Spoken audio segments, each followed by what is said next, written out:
মৰমৰ ছাত্ৰ-ছাত্ৰীসকল, আজি আমি দশম শ্ৰেণীৰ গণিত বিষয়ৰ বৃত্তপাটিৰ অন্তৰ্গত অনুশীলনী 10.2 প্ৰথমটো প্ৰশ্ন সমাধান কৰিম।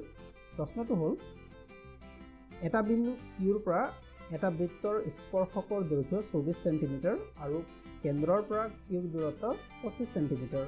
বৃত্তটোৰ ব্যাসাৰ্ধ হ'ল, প্ৰশ্নটোত 4টা অপচন দিয়া আছে, তাৰ মাজৰ পৰা আমি শুদ্ধ অপচনটো বাছিব লাগিব। অপচন কেইটা হ'ল এ 7 সেন্টিমিটাৰ, বি 12 সেন্টিমিটাৰ, সি 15 সেন্টিমিটাৰ আৰু ডি হ'ল 24.5 সেন্টিমিটাৰ। প্ৰশ্নটোত এটা বৃত্তৰ বহিবিন্দু কিউৰ পৰা বৃত্তটোলৈ টনা স্পৰ্শকডালৰ দৈৰ্ঘ্য দিয়া আছে, লগতে বহিবিন্দুটো আৰু বৃত্তটোৰ কেন্দ্ৰ সংযোগী ৰেখাখণ্ডৰ দৈৰ্ঘ্য দিয়া আছে। আমি বৃত্তটোৰ ব্যাসাৰ্ধ নিৰ্ণয় কৰিব লাগে। তাৰ কাৰণে আমি প্ৰথমতে অংকনটো কৰি লওঁ।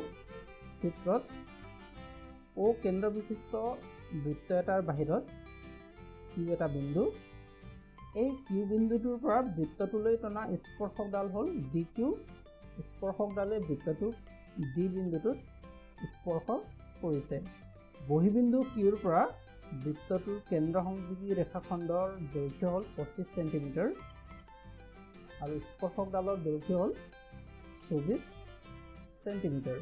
আমি বৃত্তটোৰ ব্যাসাৰ্ধ ODৰ মান নিৰ্ণয় কৰিব লাগে। এতিয়া বৃত্তটোৰ ব্যাসাৰ্ধ ডি কিউ আৰু অ কিউৰ দৈৰ্ঘ্য অকলে ব্যৱহাৰ কৰি উলিওৱাটো সম্ভৱ নহয়।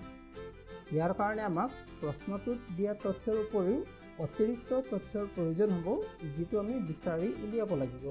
যদি আমি মন কৰোঁ তেন্তে দেখা পাম যে ডি কিউ হ'ল বৃত্তটোৰ এডাল স্পৰ্শক আৰু অডি হ'ল স্পৰ্শ বিন্দুত বৃত্তটোৰ এটা ব্যাসাৰ্ধ। গতিকে উপপাদ্য 10.1 মতে বৃত্তটোৰ ব্যাসাৰ্ধ অডি আৰু স্পৰ্শক ডি কিউ পৰস্পৰ লম্ব হ'ব। এতেকে কোণ অডি কিউ সমান 90 ডিগ্ৰী হ'ব। এতিয়া ত্ৰিভুজ অডি কিউলৈ লক্ষ্য কৰিলে আমি দেখা পাম যে এই ত্ৰিভুজটোৰ এটা কোণৰ মাপ 90 ডিগ্ৰী, অৰ্থাৎ ই এটা সমকোণী ত্ৰিভুজ হ'ল। আৰু এই সমকোণী ত্ৰিভুজৰ দুটা বাহুৰ মাপ আমি জানো। গতিকে পাইথাগোৰাছৰ উপপাদ্য প্ৰয়োগ কৰি আমি তৃতীয়টো বাহুৰ মাপ নিৰ্ণয় কৰিব পাৰোঁ।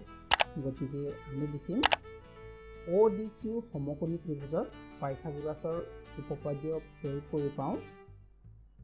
পাইথাগোৰাছৰ উপপাদ্যটো হ'ল সমকোণী ত্ৰিভুজৰ আটাইতকৈ দীঘল বাহু বা সমকোণৰ বিপৰীত দিশত থকা বাহু বা অতিভুজৰ বৰ্গ অন্য দুটা বাহুৰ বৰ্গৰ যোগফলৰ সমান। ত্ৰিভুজ অ' ডি কিউ যিহেতু ডি কোণটো হ'ল 90 ডিগ্ৰী, গতিকে ইয়াৰ বিপৰীত বাহু অৰ্থাৎ অ' কিউ হ'ব অতিভুজ। গতিকে আমি লিখিম O' Q square is equal to অন্য দুটা বাহু, এটা হ'ল D Q square plus O' D square. এতিয়া প্ৰশ্নটোত ডি কিউ আৰু অ' কিউ বাহুৰ মাপ আমাক দিয়া আছে। এই মাপ দুটা আমি পাইথাগোৰাছৰ উপপাদ্যত ডি কিউ আৰু অ' কিউৰ ঠাইত বহাম।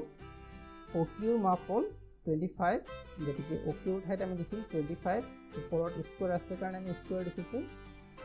একেদৰে ডি কিউৰ মাপ হ'ল 24, ডি কিউ স্কুৱেৰ আছে গতিকে কি হ'ব 24 স্কুৱেৰ।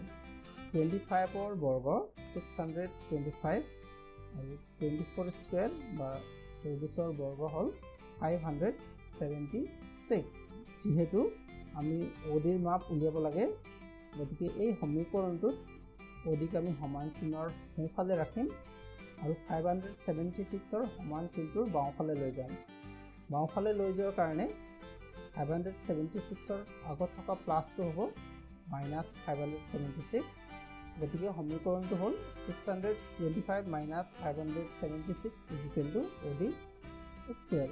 625ৰ পৰা 576 বিপৰীতে থাকিবগৈ 49, গতিকে O D square is equal to হ'ল 49। যিহেতু আমি অ'ডিৰ মাপ উলিয়াব লাগে, তাৰ কাৰণে আমি সমান চিহ্নটোৰ দুয়োফালে বৰ্গমূল উলিয়াম। 49ৰ বৰ্গমূল হ'ল বৰ্গমূল 49 আৰু অ'ডি স্কুৱেৰৰ বৰ্গমূল হ'ল অ'ডি। বৰ্গমূল 49 মান হ'ল 7 = OD অৰ্থাৎ বৃত্তটোৰ ব্যাসাৰ্ধ OD মাপ হ'ল 7 সেন্টিমিটাৰ গতিকে এই শুদ্ধ অপচনটো আছে ইয়াত A গতিকে ইয়াৰ শুদ্ধ উত্তৰ হ'ব A 7 সেন্টিমিটাৰ